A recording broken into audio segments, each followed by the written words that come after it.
সবাইকে শারদীয় দুর্গোৎসবের শুভেচ্ছা জানাচ্ছি।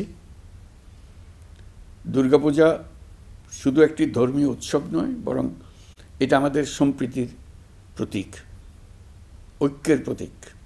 সনাতনী ধর্মবিশ্বাস মতে 10 পূজা দুর্গার কাঠামোতে দেশ ও জাতির সব ধরনের ঐক্য ও সংহতির প্রতীক আছে।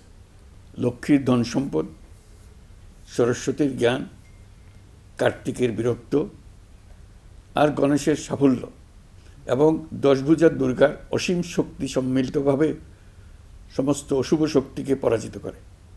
এর মধ্যেই ঐক্যবদ্ধ জাতির চিত্র আছে। জ্ঞান নিয়ে, সম্পদ নিয়ে, শক্তি নিয়ে, সবাই যার যার শক্তি নিয়ে ওই ঐক্যবদ্ধ হলে আমরা সব অশুভ শক্তিকে পরাজিত করতে পারব। কারো সাধ্য নেই আমাদের দমিয়ে রাখার।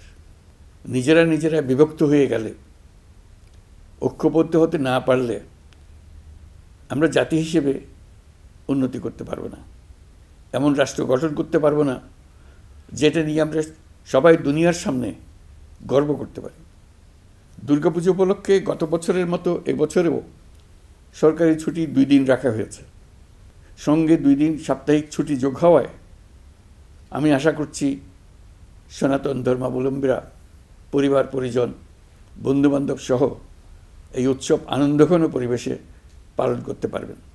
দুর্গাপূজা ঘিরে কোনো ধরনের দুর্ঘটনা যাতে না হয়, নাশকতার মাধ্যমে কেউ যাতে কোনো আতঙ্ক সৃষ্টি বা উৎসবের বিঘ্ন ঘটাতে না পারে, সেই জন্য সরকার, রাজনৈতিক দলসহ সমাজের সর্বস্তরের মানুষ বিশেষভাবে তৎপর রয়েছে।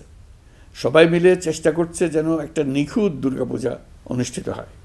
প্রশাসনের সকল পর্যায়ের কর্মকর্তা, পুলিশ, সেনাবাহিনী, র্যাব, বিজিবি, আনসার, সকল আইনশৃঙ্খলা বাহিনীর প্রত্যেক সদস্যকে আমি এ বিষয়ে প্রয়োজনীয় নির্দেশনা দিয়েছি ইতিমধ্যে।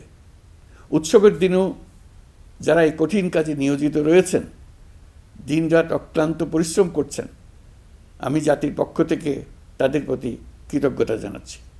জাতিসংঘের অধিবেশনে যোগ দেওয়ার কারণে আজকের এই উৎসবের দিনে আমি সশরীরে আপনাদের সামনে আসতে পারিনি, তবে আমার শুভেচ্ছা ও অভিনন্দন আপনাদের সাথে রয়েছে। জুলাই গণ অভ্যুত্থানের মধ্য দিয়ে আমরা বৈষম্য ও দুর্নীতিমুক্ত একটি সমৃদ্ধ দেশ গড়ার যে অগ্রযাত্রা শুরু করেছি, তার সফল বাস্তবায়ন করতে হলে ধর্ম, বর্ণ, ভেদাভেদ ভুলে সকলকে একযোগে কাজ করতে হবে। সকল অশুভ, অন্যায় আর অন্ধকারকে পরাজিত করে ঐক্য সম্প্রীতির জয় হবে।